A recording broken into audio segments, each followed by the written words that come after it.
अब हर खबर होगी अपडेट, मेरे साथ बने रहिए। मैं शेख मुजीन और आप देख रहे हैं मराठवाड़ा तेज न्यूज।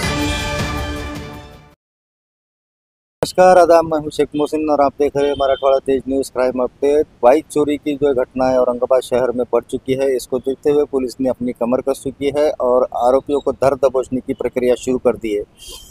सिडको पुलिस स्टेशन को जैसे ही जानकारी मिली कि दो आरोपी जो है दो मोटरसाइकिल चुराने की कोशिश कर रही है, पुलिस ने तुरंत स्पॉट पर अपनी टीम को भेजा और दोनों आरोपियों को रंगे हाथ दो मोटरसाइकिलों के साथ में हिरासत में लिया। आगे की जब जानकारी उनसे शुरुआत की गई, पूरे मामले को खंगाला गया, तो आरोपियों ने कबूला कि उनके पास और भी कुछ गाड़ियाँ रखी हुई है। तुरंत पुलिस ने उन गाड़ियों का जो पता है उनसे हासिल किया और बाकी की जो 13 गाड़ियां भी जब्त की गई।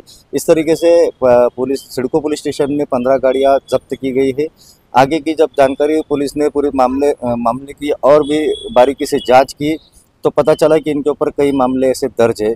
इसी तरह की अपडेट मेरे साथ में देखते रहने के लिए बने रहिए। मैं हूँ शेख मुहसिन और आप देख रहे हैं मराठवाड़ा तेज न्यूज़।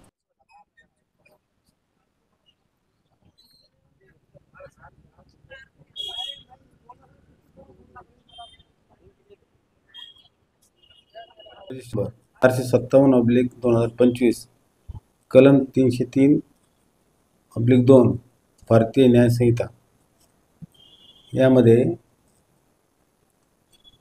फिर्यादी अमोल तांगडे यांची मोटरसायकल चोरीला गेल्याबाबतची तक्रार या पोलीस स्टेशनमध्ये नोंद करण्यात आली होती। सदर तक्रारीच्या अनुषंगाने मोटरसायकल चोरी संदर्भाने आम्ही सापळा लावला आणि सापळ्यामध्ये आम्हाला 2 आरोपी मिळाले। सध्या सदर आरोपींकडून एकूण 15 मोटरसायकल ताब्यात घेण्यात आलेल्या आहेत। अधिक तपास चालू आहे। आमचे डिटेक्शनचे सर्व स्टाफ आणि पोलीस स्टेशनचे प्रभारी कुंदन कुमार वाघमारे हे अधिक तपास करीत आहेत।